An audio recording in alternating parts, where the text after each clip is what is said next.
Welcome to RHI's Sociable City Interviews, where we meet with global thought leaders on nightlife and the social economy. Today, we're here with Sarah Toutant, Research Associate with the University of Southern California Race and Equity Center, and a Ph.D. candidate in Urban Education Policy. Welcome, Sarah Toutant. Thank you so much for joining us for RHI's Sociable City Interview Series. First off, can you share your background and areas of study? Sure. So currently I attend the University of Southern California. I'm a PhD candidate in urban education policy. My emphasis is on higher education, but broadly my research looks at how race and intersect in educational settings, but specifically, I'm currently finishing my dissertation that is on the experiences of Black undergraduate women and their experiences with nightlife and nightclub spaces. Well, first, congratulations on your candidacy. And you are one of the very few researchers that I've heard of to really specialize in this very niche field. So what sparked your personal and academic interest in researching the topic of exclusionary practices by nightclub venues affecting women of color? I mean, I definitely would not have thought this is what my dissertation would be on, let alone the research that I was going to be engaging with for such a long time. However, I think that it happened for a reason. One of the things that my advisor often tells us is that there are researchable issues and problems in everyday experiences, and to open your eyes to see those things. And I think that's exactly what happened in this particular situation. I originally was researching something completely different, and I live in downtown Los Angeles. One of the times I went out with a friend, she had invited me out last minute somewhere, and I ended up having my own experience of an exclusionary practice that was based off of my race, my gender, and my body type.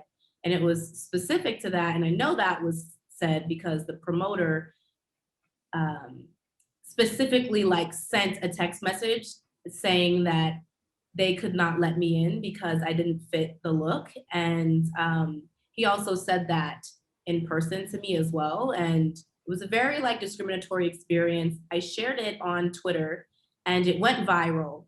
And from there were so many women who were also saying that they experienced this in nightlife, not only in Los Angeles, but in other spaces such as Miami or Vegas or other places. And it really made me realize that this was a researchable problem right in front of my face. And I figured out a way to kind of link it to education, because I think that Black women that experience these issues oftentimes are college students as well.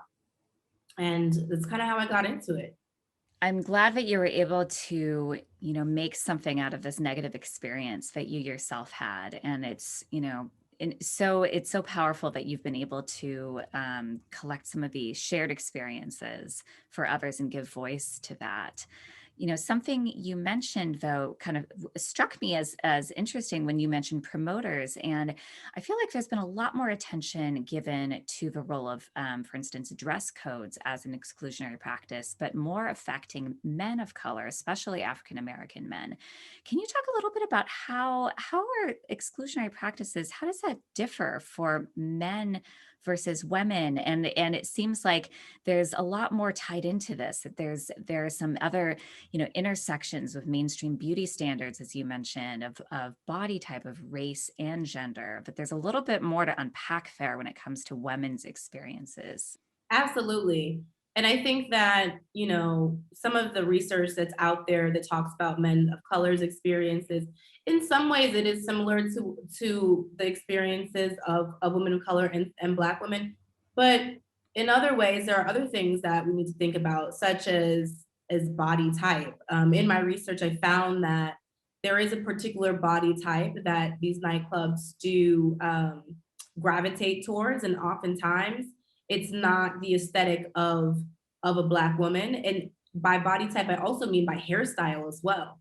So oftentimes Black women might wear braids, and that is something that in my research I found that participants have blatantly been told that they will not be let in because of their braids or because of their extensions not looking a certain way. Things that we don't even think about per se when we're thinking about just going to have a good time.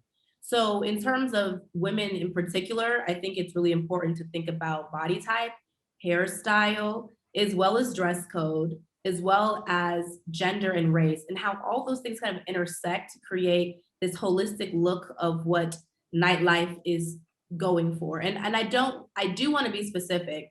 I understand that some of these issues do happen specifically in larger cities. So I don't want to say that they happen at every single nightclub in America, but I would say that it is prominent enough of an issue that we're seeing, folks talk about this more and more. Could you talk a little bit about the topic of promoters and their role that they're playing in terms of communicating these standards? Because it seems like, at least I'm still trying to kind of compare the experience of men experiencing exclusionary practices, and it seems to be more of a, you get to the door and then they're communicated, about their dress at the door at that particular moment. But it from our previous conversations, it seems like there's almost an advanced form of communication that goes on with promoters sometimes, especially for women trying to gain access to nightlife venues. Absolutely. And I'm glad that you brought that up because there is this kind of behind the scenes, kind of gatekeepers that I refer to in my research. I refer to the gatekeepers as promoters and oftentimes even security guards. And one of the ways that they're doing this that I think it looks different for women is that they will specifically reach out via social media to women, and then they'll tell them, hey, come through to this club, we're having this event, and if you want to bring friends, send pictures of those friends. And in my research, I found very common that when they did send pictures of their friends, these gatekeepers, these promoters blatantly told them, oh, we don't let dark skinned women in here, or oh no, like they don't fit the look, and these are like verbatim things that have happened to people. And they have real proof that these things are happening. And or promoters will say specifically, like, bring lighter skinned women that are slim. Like, they'll specifically state the type of women that they're looking for, or they just won't respond to women once they send those pictures. And I think that there's this pressure that women in particular, particularly women of color, face of trying to fit a mold of Eurocentric beauty standards. And by Eurocentric beauty standards, I mean typically what we have been as a society told and showed what is beautiful. It's typically white women with blonde hair and blue eyes. Now, through the years, these things have kind of started to shift and change. And now we're seeing that maybe they're not white women, but maybe if they are women of color, they're lighter skinned women. You don't see a large representation of darker skinned women. If they do have, their hair has to look a particular type of curl pattern. It can't look like coarse Black women hair or something such as that. It has to be tied to Eurocentric beauty standards of like straight hair, straight silky hair, or something such as that. So I'd say that women of color, specifically in my research, Black women, have to navigate all of these difficult and really like problematic ways of presenting themselves just to go out to a nightclub. And I'm finding that oftentimes this is discouraging them from even participating in nightlife, and they're finding solutions in two ways: either not going to nightclubs, or finding and seeking out nightclubs that they know they will feel validated to be in the sense of, I mean, like going to like women-owned nightclubs, or nightclubs owned by women of color. There's not as many, unfortunately, but I do think that that's another topic we could also possibly dive into. Wow. Well, you've given us a lot to think about. Just that idea of a pre-screening and certain groups of women being screened out is just so enraging. Right. And I believe that you have gathered these stories from all across the country as well. Can you talk a little bit about what were some of the sources of the data that you collected? Because this is the sort of thing that we were, in the nightlife industry have heard about anecdotally, but it seems Yeah. like you have really started to collect this into really quite a collective a set of research of proof that this is really happening. Can you tell us a little bit about that process of gathering those stories? Absolutely. So I have two different studies, but the pilot study for this, I received almost 100 responses from women across the country attesting to similar experiences of the ones in which I just mentioned. And I collected these stories through survey data. And when I say stories, I mean I had participants sending in paragraphs. I had participants sending in the social media handles of predominantly known racist promoters. I had them going on Yelp and telling me that they gave bad reviews, and that's one of the ways that they're alerting women not to go to these particular clubs. So in that way, my first data set is predominantly anecdotal, text written responses from participants. And then my second data set in my dissertation is an hour to 90-minute long interviews with 50 participants talking about their experiences. And these participants are all located in different areas of the US. If there is that level of information out there of women who are reporting this, I mean, I've heard very little about actual definitive recourse that women have successfully been able to take. I know that most nightclubs have official policies, anti-discrimination policies and that sort of thing. And they can just point to those policies to say, we do let people in of different demographics. Is there anything that you've found that has been successful for women to be able to kind of fight back? I have heard of some women who have actually opened legal cases in these regards. Now, and even in my case, I was approached by a lawyer to pursue this. However, it is quite a bit of work to proceed in a legal proceeding, because not only do you need to have proof, but also oftentimes these just end up in settlements. And it's great for those women or sometimes, people who get those settlements, I'm sure, but in that way, there's no real, I think, accountability happening. Um, and so I think that participants in my study are really turning towards not participating in these nightlife spaces at all. And they're saying, let's create our own. And so I've had so many participants when I've asked them about what are your recommendations? Well, how do you envision the future? What does this look like? All of them say that they want more women of color owning nightlife venues. And they said it not just because of the entrance and not just because of actually accessing these spaces, but for safety reasons as well. And they're saying that they want women bouncers, and they want women bartenders, and they want women overall in these spaces, because they're used to a patriarchal system of nightlife that doesn't make them feel safe, that makes them feel scrutinized, that doesn't make them feel included. So they're just saying, hey, let's just get rid of all of these and not give our business to these folks, and let's open our own venues and our own nightclub spaces. And personally, I do think at first I was like, we need to really hold these nightclubs accountable. I still agree with that. However, I also agree that there should be a new day and age where we do see women of color owning businesses, and we see women of color owning businesses that are supportive and inclusive and comfortable for all women to come and experience a nice nightlife. Absolutely. I am in total agreement and have actually, done a lot of research myself about the differences that women make when they are owners and have more decision-making powers in creating these spaces for other women to socialize. And it's a very different world, that we could Absolutely. create. Um, Absolutely.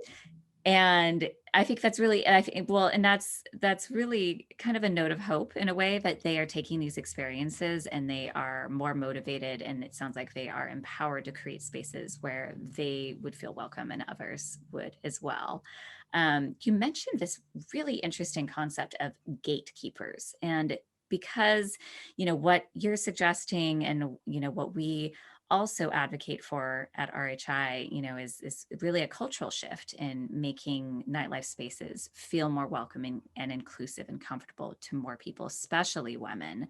But the reality right now is that many of these spaces are owned and operated by men. So, if many of the gatekeepers are men, what would you suggest in terms of communicating? What is the the benefit, or what incentive would they have? What would reach these markets to better understand why this is so necessary? I mean, besides the fact that it's like the right thing to do, I think that one benefit I'd say is that they get more customers, and they get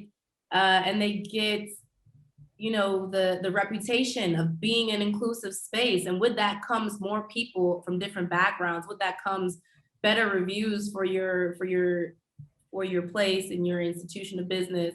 Also comes opportunities to expand, to open other places that we know, hey, when I come to Los Angeles, we can go to 1, 2, 3 because they're owned by the same person or the same business, and we know we can have a good time there. You can bring more business to your particular nightclub.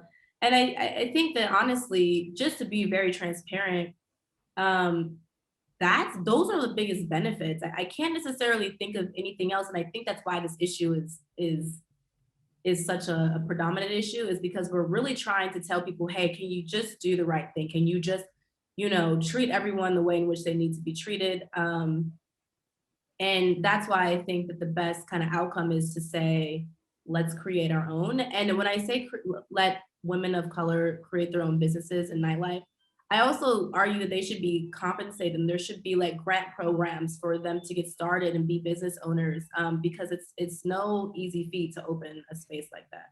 And what I hear you saying then is, besides the, do the right thing argument, it's also, there's an economic case to be made about having more inclusive spaces that attract Absolutely. more people. So, no, well put there. And some of your research has just really been very eye-opening. A lot of surprising things have emerged from what you have kind of uncovered. So, could you share a few of the myths or misconceptions that you think people would be surprised about, that your research has debunked? I think one of the myths is that these issues are just happening to a few women, that it's just a few people who have had, negative experiences, and perhaps is what they wore that night, or perhaps it's because they're making this up for attention or something such as that. But what I'm actually finding is that there are almost verbatim experiences from women that live across the country from each other. They're specifically stating these experiences that I think, arguably are shedding light on the culture of nightlife in 2021 and what that actually is. So definitely my research gets at the fact that it's not individual experiences. This is a phenomenon, and it's worth to be researched, and it's worth to be challenged. And I'd say another, I guess, maybe myth that it is kind of debunking is, the fact that it's only Black women.